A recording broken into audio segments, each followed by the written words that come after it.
Hello everyone, welcome to engineers वाला।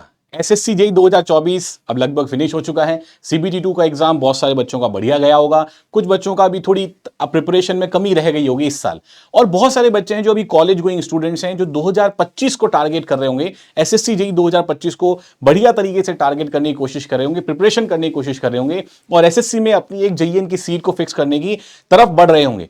ऐसे students के लिए आज मैं यहां पर इस पूरे वीडियो बताने वाला हूं कि क्या होता है एसएससी जेईई, इसमें आपको किस तरह प्रकार के पर्क्स मिलते हैं, क्या इसमें जॉब प्रोफाइल होती है, कौन कौन से डिपार्टमेंट्स होते हैं, उनकी क्या एलिजिबिलिटी होती है, क्या आप एलिजिबल हो किन किन डिपार्टमेंट्स के लिए, तो उसके लिए आपको क्या करना पड़ता है, डिप्लोमा वाले स्टूडेंट्स कितने डिपार्टमेंट्स में एलिजिबल हैं, डिग्री वाले कितने में एलिजिबल है। तो ये सारी बातें आज हम लोग करने वाले हैं। एज क्राइटेरिया क्या रहना चाहिए, तो कंप्लीट डिटेल्स जो एक एसएससी जेईई एस्पिरेंट्स को पता होनी चाहिए, वो कंप्लीट डिटेल आज इस वीडियो के अंदर बताने वाला हूं। तो लास्ट तक आपको इस पूरे वीडियो में बने रहना है, ठीक है। और एसएससी जेईई से रिगार्डिंग जो भी आपको गाइडेंस की रिक्वायरमेंट है, ये मेरा ऑफिशियल टेलीग्राम चैनल है, इस पर आप लोग जुड़ सकते हैं। आप सबको पता है कि मैंने एसएससी जेईई 3 बार क्रैक कर रखा है, तो मैं एक राइट मेंटरशिप आपको दे सकता हूं, इसलिए आपको इस ऑफिशियल टेलीग्राम चैनल पे ज्वाइन कर लेना है।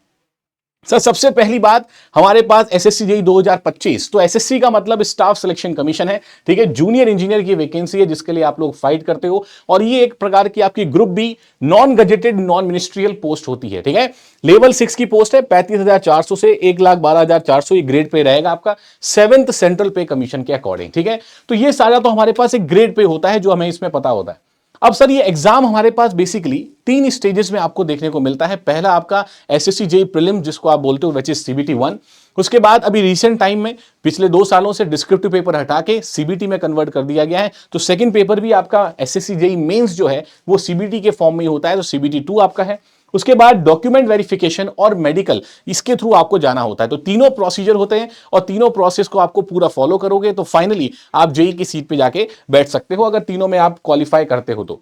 उसके बाद देखो डियर, जब आप एक किसी पोस्ट पे जाते हो तो आपकी जो एंट्री लेवल पोस्ट है वो तो है जूनियर इंजीनियर, लेकिन जूनियर इंजीनियर के बाद में आपका करियर किस तरह से घूमेगा या करियर किस तरह से आगे बढ़ेगा, तो प्रमोशंस में क्या मिलता है। सबसे पहले देखो, आपको जूनियर इंजीनियर पोस्ट पे आप एंटर करोगे। जूनियर इंजीनियर से कुछ सालों बाद, डिपेंडिंग अपॉन कि आप डिप्लोमा वाले हो या बीटेक वाले हो, सबका थोड़ा क्राइटेरिया डिपार्टमेंट वाइज डिफरेंट होता है, तो आगे चल के आपको ऑटोमेटिकली पता चल जाएगा, ठीक है। तो कुछ सालों बाद आप जूनियर इंजीनियर से असिस्टेंट इंजीनियर जनरली आप बन सकते हो, और असिस्टेंट इंजीनियर के बाद आप एग्जीक्यूटिव इंजीनियर में प्रमोट होते हो। तो ये एक हायरार्की रहती है जो एक बहुत अच्छी पोस्ट है। इनफैक्ट जूनियर इंजीनियर में ही अपने आप में बढ़िया पोस्ट है, लेकिन सेंट्रल लेवल पर जब आप असिस्टेंट इंजीनियर और फिर एग्जीक्यूटिव इंजीनियर बनते हो तो ये बहुत बेहतरीन आपका करियर ग्राफ जाता है। तो बहुत अच्छी अपॉर्चुनिटी आपको इस एग्जाम में मिलती है।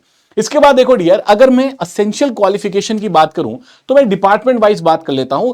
होता यह है कि जब आपका डिटेल नोटिफिकेशन आता है तो हर एक डिपार्टमेंट अपनी वैकेंसीज को नोटिफाई करता है। For example, military engineering services बताएगा कि इस साल हम कितनी वैकेंसी ला रहे हैं, सीपीडब्ल्यूडी बताएगा, तो कमीशन उन सभी वैकेंसी को कंबाइन करके आपको बताता है कि सर सिविल, मैकेनिकल और इलेक्ट्रिकल के अंदर कितनी कितनी वैकेंसी है। मैं आपको डिपार्टमेंट वाइज बता देता हूं कौन कौन से डिपार्टमेंट हमारे पास यहां काम आते हैं। जैसे sir, Brahmaputra board, ministry of Jal शक्ति, ठीक है, तो ये जेईई सिविल के लिए फॉर एग्जांपल आपके पास है।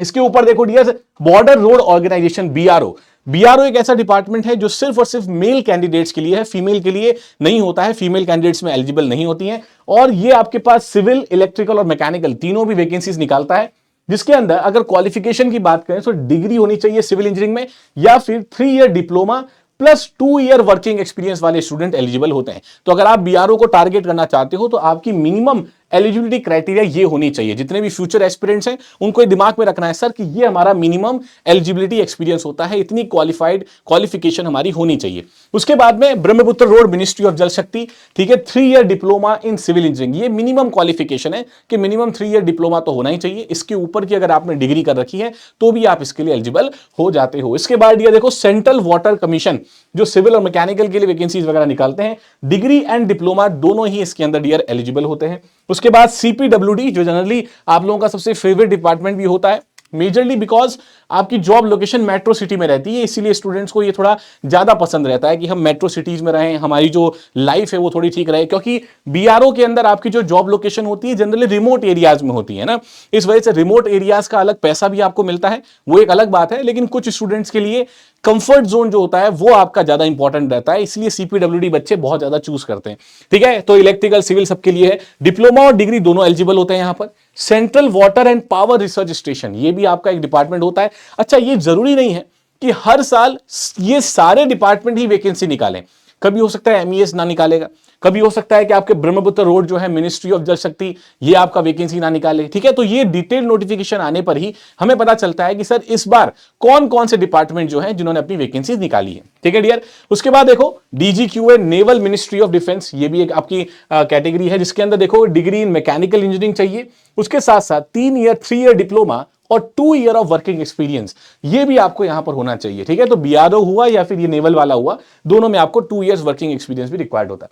सिमिलरली फराका बैराज प्रोजेक्ट जो मिनिस्ट्री ऑफ जल शक्ति का है, इसमें 3 year diploma in civil engineering ये आपका रिक्वायरमेंट है। मिलिट्री इंजीनियरिंग सर्विसेज जो सेकंड मोस्ट प्रिफर्ड एस्पिरेंट्स के बीच में सेकंड मोस्ट प्रिफर्ड डिपार्टमेंट होता है, वो आपका मिलिट्री इंजीनियरिंग सर्विसेज होता है, जिसमें डियर सिविल, इलेक्ट्रिकल, मैकेनिकल सारी है। तो डिग्री और diploma plus 2 year of experience ये रिक्वायरमेंट होता है। नेशनल टेक्निकल रिसर्च ऑर्गेनाइजेशन मतलब एनटीआरओ भी अपनी वैकेंसी एसएससी के थ्रू निकालता है, ठीक है, और इसमें भी डिप्लोमा इन सिविल इंजीनियरिंग आपको रिक्वायरमेंट है।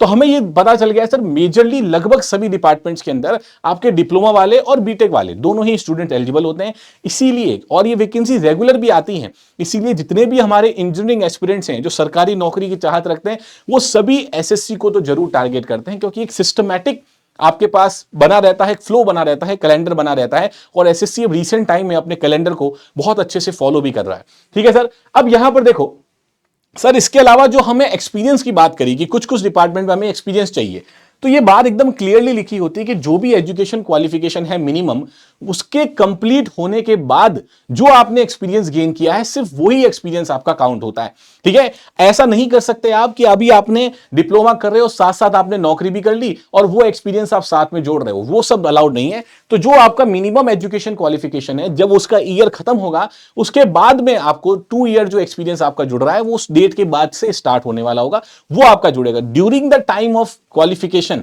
आप एक्सपीरियंस नहीं कर सकते। तो ये भी एक बहुत इंपॉर्टेंट पॉइंट होता है, जिसके लिए बाद में बच्चे बहुत परेशान होते हैं कि सर मेरे डिप्लोमा के साथ ही मैंने कहीं ज्वाइन भी कर लिया था, तो मैं कॉलेज और जॉब दोनों मैनेज कर रहा था, लेकिन क्या ये एक्सपीरियंस काउंट होगा? तो वो सारा नहीं। आपका जो मिनिमम एजुकेशन क्वालिफिकेशन होती है उसके बाद का जो 2 ईयर का एक्सपीरियंस है वो आपका जनरली यहां पर काउंट होता है। इसके बाद देखो डियर, एज एक बहुत बड़ा फैक्टर है, क्योंकि कभी कभी होता यह है कि आप डिप्लोमा कंप्लीट करने के बाद जॉब में लग जाते हो, है ना, और कोई भी तरह की जॉब है आप उसमें, अब आपने पढ़ाई छोड़ दी है और लगातार आप तैयारी मतलब नौकरी की आप नौकरी कर रहे हो और आप जॉब में हो, तो उस समय आपका धीरे धीरे एज भी जो है वो चली जाती है ना। तो ये हमें पता होना चाहिए कि किस एज तक हम उसमें एलिजिबल हैं।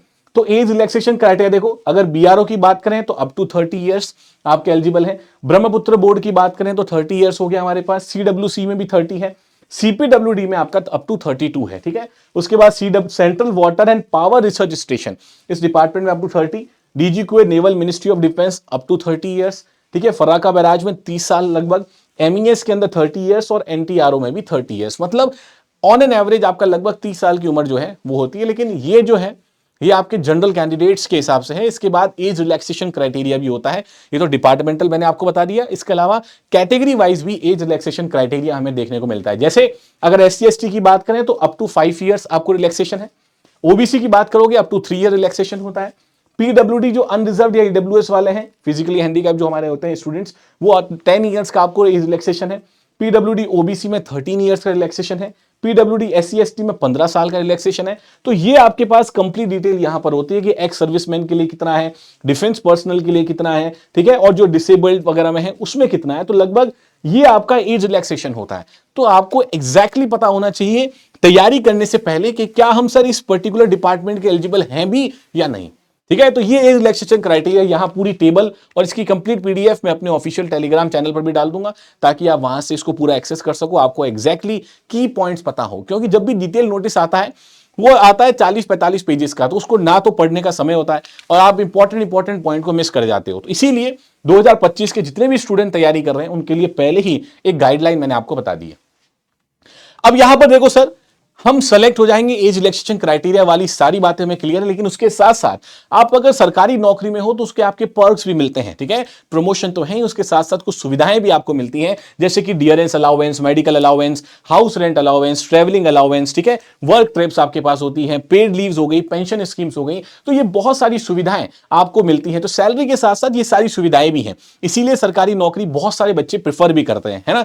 अब आप सोचोगे सर सैलरी स्लिप भी दिखा दो एक बार, तो देखो हमारे पास कुछ सैलरी स्लिप है। जैसे सैलरी स्ट्रक्चर की मैं बात करूं तो डियर डिफरेंट डिफरेंट आपके पास सिटीज के अकॉर्डिंग ये सैलरी स्ट्रक्चर डिफाइंड होता है। जैसे कि सिटीज एक्स हो गई, एक्स सिटीज, वाई सिटीज और जेड सिटीज के अकॉर्डिंग। तो जो बेसिक ग्रेड पे आपके पास रहा है वो 4200 ग्रेड पे है। बेसिक पे आपका सर 35,400, 35,400, 35,400 तीनों तरह के सिटीज में होता है। लेकिन क्योंकि सर जैसे जैसे सिटीज आपकी चेंज होती है, जैसे मेट्रो सिटीज होती हैं तो वहां सर आपका एचआरए ज्यादा होना चाहिए, वहां डीआरएस अलाउंस ज्यादा होना चाहिए, तो वो सब चीजें यहां पर आपका डिफरेंट होता है। जैसे देखो एचआरए देखोगे तो percentage vary as per cities, तो ये आप कंप्लीट स्ट्रक्चर देख सकते हो कि एक्स सिटीज का ज्यादा है, वाई का थोड़ा कम है, जेड का थोड़ा और कम हो जाएगा।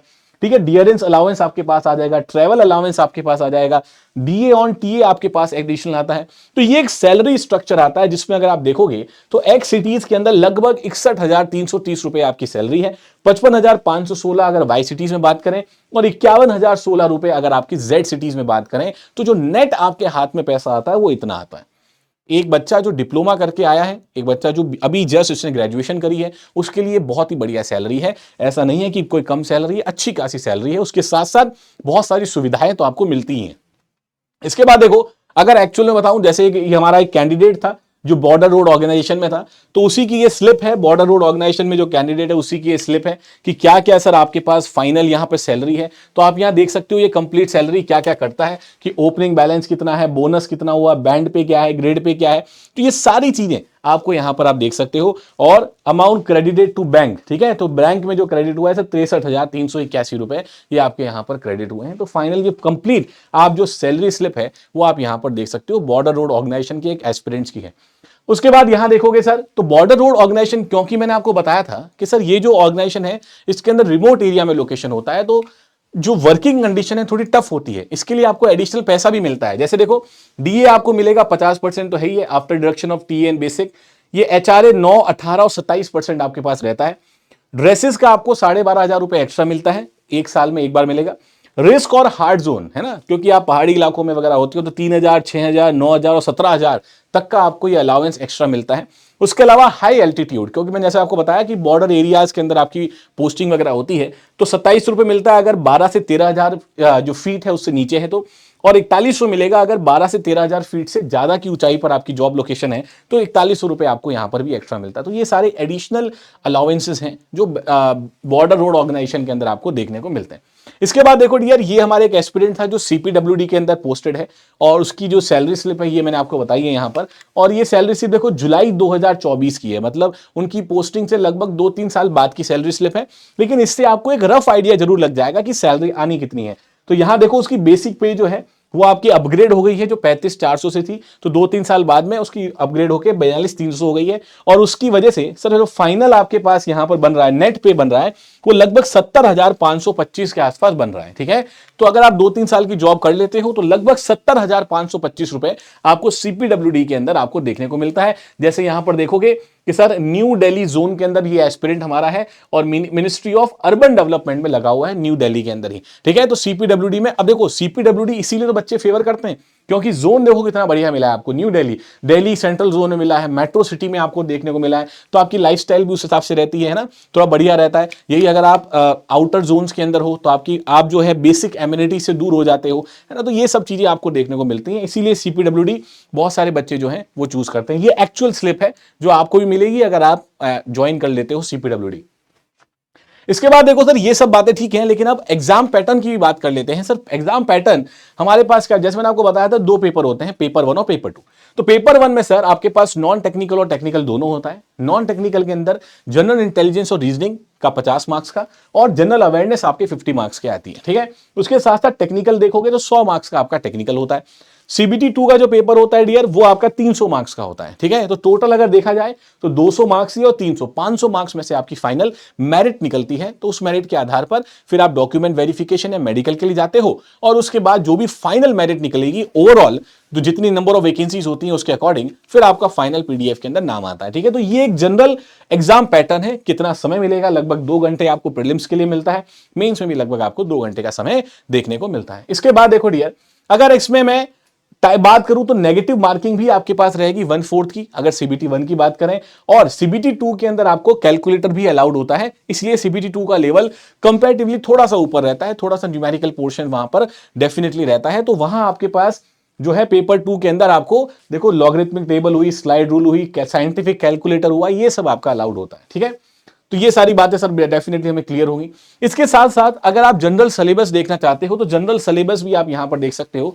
ज्यादातर बच्चों को दिक्कत आती है जनरल अवेयरनेस के अंदर और रीजनिंग के अंदर। ठीक है, तो ये क्योंकि टेक्निकल पोर्शन तो आप लगभग हर एग्जाम की तैयारी के लिए पढ़ ही रहे हो, ये थोड़ा एडिशनल पार्ट होता है जिसको आपको तैयार करके चलना है। तो इसको ध्यान से समझ लो सर यहां पर कि क्या सिलेबस फॉर जनरल इंटेलिजेंस ये आपके पास जो है वो वर्बल भी रहता है और नॉन वर्बल टाइप भी रहता है। ठीक है, इसके अंदर डियर एनालॉजीज हो गया, सिमिलैरिटीज हो गया, डिफरेंसेस हो गया, स्पेस विजुअलाइजेशन हो गया, problem solving analysis, judgement, decision making, visual memory, discrimination, relationship concept, arithmetical reasoning, verbal and figure classification, arithmetical number series, ये सारी चीजें यहां पर जनरल इंटेलिजेंस के अंदर आपसे पूछी जाती है। इसके अलावा जो मेजर फैक्टर है वो है जनरल अवेयरनेस, जो 50 नंबर का आता है। और उसके अंदर डियर आपके पास क्या क्या रहता है, देखो एनवायरमेंट अराउंड हिम, ये तो है, ये करंट इवेंट्स तो आपके पास होते ही हैं। उसके अलावा देखो history, culture, geography, economy, general polity और साइंटिफिक रिसर्च, ये सबसे आपसे क्वेश्चन पूछे जाते हैं। तो इन सब की तैयारी आपको अभी से थोड़ा थोड़ा करके स्टार्ट कर देनी है। जितना जल्दी स्टार्ट करते हो उतना जल्दी ही आपका सिलेबस जो है वो कॉम्प्रहेंसिव मैनर में खत्म भी होता है, तो आपको एक अपर एज मिलता है। तो जितने भी स्टूडेंट अभी फर्स्ट ईयर में हैं, सेकेंड ईयर में हैं, ठीक है, जो अभी कॉलेज में एंटर भी किए हो, तो भी आप अभी से शुरू कर सकते हैं। क्योंकि अगर अल्टीमेटली आपका गोल एसएससी क्रैक करना है तो क्यों नहीं पहले से स्टार्ट कर दो, बजाय कि आप फाइनल ईयर में आके कॉल लो। इससे बढ़िया है कि स्टार्टिंग के अंदर ही आप अपनी प्रिपरेशन को वैसे ही रखो। तो 2-3 साल अगर आप उसको बढ़िया तरीके से पॉलिश कर लोगे तो एग्जाम डे पे आपको किसी प्रकार की कोई प्रॉब्लम नहीं आएगी। ठीक है, अगर मैं सिलेबस की बात करूं, टेक्निकल के सिलेबस का भी मैं ओवरव्यू दे देता हूं आप लोगों को। जैसे सिविल इंजीनियरिंग की बात करें तो बिल्डिंग मटेरियल हो गया, एस्टिमेशन कॉस्टिंग हो गया, ठीक है, सर्वेइंग आपके पास हो गया, सॉइल मैकेनिक्स, हाइड्रोलिक्स, जिसके अंदर फ्लूइड एचएम सब आ जाता है सर, इरिगेशन हो गया, ट्रांसपोर्टेशन हो गया और एनवायरमेंटल इंजीनियरिंग। इसके साथ साथ स्ट्रक्चर में देखो टॉस हो जाता है, कंक्रीट टेक्नोलॉजी, आरसीसी और स्टील डिजाइन, ये सारे टॉपिक सिविल इंजीनियरिंग एस्पिरेंट्स के लिए पूछे जाते हैं। तो ये सारे आपके सब्जेक्ट्स हैं जो आप पढ़ोगे जब टेक्निकल की आप तैयारी करते हो। इलेक्ट्रिकल इंजीनियरिंग स्टूडेंट्स के लिए जैसे basic concept, circuit law, magnetic circuit, AC fundamentals हो गए, मेजरमेंट एंड मेजरिंग इंस्ट्रूमेंट हो गया, इलेक्ट्रिकल मशीन्स हो गया, fractional kilowatt motor, single phase induction motor, synchronous machines हो गई, ठीक है, transmission and distribution, estimation costing, utilisation और बेसिक इलेक्ट्रॉनिक्स, ये सारा आपका सिलेबस जनरली रहता है जो हमारे इलेक्ट्रिकल के स्टूडेंट्स हैं। सिमिलरली अगर मैकेनिकल की बात करो तो theory of machines and machine design, engineering mechanics and strength of material, properties of pure substances, first law of thermodynamics, second law of thermodynamics, air standard cycles for IC engine performances, IC engine combustion, ठीक है, IC engine cooling and lubricant, Rankine cycle, system boiler, classification, specification, fitting, accessories, air conditioner या air compressor and their cycles, refrigeration cycle, principle of refrigeration, ये सारे आपके पास dear यहां पर topics रहते हैं। अगर मैकेनिकल इंजीनियरिंग की हम लोग बातचीत करते हैं तो properties of classification of fluid भी आएगा। ये फ्लूइड मैकेनिकल वालों के लिए बहुत ज्यादा इंपॉर्टेंट है, सिविल वालों के लिए भी इंपॉर्टेंट टॉपिक है, लेकिन मैकेनिकल में नंबर ऑफ क्वेश्चंस आपके कंपैरेटिवली ज्यादा आते हैं। तो फ्लूइड स्टैटिक्स से measurement of fluid pressure, fluid kinematics, dynamics of ideal fluids, measurement of flow rate, basic principle, hydraulic turbine, centrifugal pump और क्लासिफिकेशन ऑफ स्टील, ये सारी चीजें आपसे यहां पर पूछी जाती हैं। तो एक ओवरव्यू आपको आई थिंक यहां पर मिल गया होगा कि क्या सिलेबस टेक्निकल का रहने वाला है। कंप्लीट पीडीएफ आपको ऑफिशियल टेलीग्राम चैनल पे डेफिनेटली देखने को मिल जाएगी। अब सर हमें पढ़ना किस प्रकार से है, तैयारी किस प्रकार से हमें स्टार्ट करनी है, तो देखो कुछ बेसिक टेक्निक्स मैं आपको बता रहा हूं। सबसे पहले आपके पास एक सिस्टमैटिक डिटेल्ड नोट्स होना बहुत इंपॉर्टेंट है, इस चीज को आपको ध्यान रखना है। तो detail notes should be well organised, एक बढ़िया तरीके से हर एक सब्जेक्ट का एज पर द सिलेबस आपका डिटेल नोट्स प्रॉपर बना हुआ होना चाहिए। And note should include diagrams and should be self understood. आपको इस प्रकार से नोट बना, देखो आप अगर पीडीएफ से पढ़ते हो या हैंड रिटन नोट्स बनाते हो ये आपकी चॉइस है, लेकिन मेरा ये मानना है कि जब तक आप अपने नोट्स को हैंड रिटन नहीं बनाओगे तो लास्ट मोमेंट के अंदर आपको आके समस्या हो जाएगी, ठीक है, क्योंकि जो पीडीएफ होता है वो किसी और का बनाया हुआ है, वो किसी और के पर्सपेक्टिव के अकॉर्डिंग बनाया हुआ है। तो अगर वो आप अपने अकॉर्डिंग बनाते हो, अपने हैंड रिटन नोट से बनाते हो, तो लास्ट टाइम तक आपकी पढ़ाई थोड़ी इंटरेस्टिंग रहती है और आपको बोरियत फील नहीं होती। और उसके अलावा जब आप लिखोगे उस पूरे सब्जेक्ट को तो आपका जो रिकॉल कैपेसिटी है वो भी इंक्रीज होती है। तो मेरा मानना यह है कि हैंड रिटन नोट्स बनाओ, इसीलिए आपके लिए वीडियो है कि समय से पहले आप स्टार्ट कर सकते हो ताकि आप प्रॉपर अपने डिटेल नोट्स को बना सको। उसके अलावा sir short notes, definitely short notes जो हैं ये हमारे लिए बहुत इंपॉर्टेंट होते हैं, क्योंकि जब आपने डिटेल नोट्स बना ली हैं और आपने समझ लिए हैं तो एग्जाम टाइम पर, जब एग्जाम मात्र 15 दिन 20 दिन ये तब टाइम बचा होगा, उस समय आप डिटेल नोट्स को वापस से पूरा रिवाइज नहीं कर पाओगे। उस समय आपको चाहिएंगे शॉर्ट नोट्स। तो शॉर्ट नोट्स होना चाहिए, और शॉर्ट नोट्स में आपको वो सारी चीजें इंक्लूड करनी है जो डिटेल नोट्स में या तो आपको समझ में नहीं आई, और या जिसको आप रिकॉल नहीं कर पा रहे, जो आपको याद नहीं रह पा रही। शॉर्ट नोट का मतलब ये नहीं होता है कि पूरी किताब छाप दो वापस से। शॉर्ट नोट का मतलब होता है कि आपको सारे इंपॉर्टेंट पॉइंट्स जो आपको लगे, अब सब्जेक्ट में सब कुछ इंपॉर्टेंट लगेगा, तो आप अपने हिसाब से क्या करो कि जो आपको याद नहीं हो रहा है, जिसमें आपको डिफिकल्टी हो रही है, वो शॉर्ट नोट में डालो, ताकि उसको बार बार पढ़ोगे तो पूरा सब्जेक्ट कवरेज आपका बढ़िया होगा। उसके अलावा डियर, आप सिंबल्स और शॉर्ट फॉर्म्स इसमें आप यूज कर सकते हो। बहुत सारे बच्चे मैंने ऐसे देखे हैं जो बहुत क्रिएटिव तरीके से सिंबल्स बनाते हैं, शॉर्ट फॉर्म्स बनाते हैं, डायग्राम्स बना लेते हैं, फ्लो चार्ट बना लेते हैं, और उस फ्लो चार्ट से पूरे चैप्टर को बहुत अच्छे तरह से रिवाइज कर लेते हैं। आपको भी इसी तरीके फॉलो करना है कि आप बढ़िया सा एक फ्लो चार्ट बनाओ, सिंबल्स बनाओ जो आपको समझ में आए, ऐसे फ्लो चार्ट बनाओ। जैसे फॉर एग्जांपल अगर आप लोग, जैसे मैं सॉइल मैकेनिक्स की बात बताता हूं, तो आप क्या करो, जैसे sir for example soil classification हो गया। अब सॉइल क्लासिफिकेशन में सर ये 2 प्रकार के होते हैं, इन 2 प्रकार के अंदर सर ये 3 प्रकार के होते हैं। आपको डिटेल नहीं लिखना है, आपको बस एक फ्लो चार्ट वहां पर बना देना है, ताकि आपको उससे रिलेटेड डेटा उस फ्लो चार्ट को देख के याद आ जाए। ठीक है। उसके अलावा डियर, फ्लो चार्ट और टेबल या माइंड मैप्स भी आप कह सकते हो, ये सारी बातें आपको यहां पर करनी है। तो डियर, एक सिस्टमैटिक तरीके से ही आप अगर शुरुआत से ही पढ़ाई करोगे तो लास्ट में जाके ये पढ़ाई आपके लिए बर्डन नहीं बनेगी। ठीक है। इसीलिए एसएससी जेईई से रिलेटेड जो सारी डिटेल है, आई होप आप लोगों को बहुत बढ़िया लगी होगी, और कमेंट बॉक्स में कमेंट करके जरूर बताना कि क्या आप भी एसएससी जेईई 2025 की तैयारी कर रहे हैं। Thank you so much.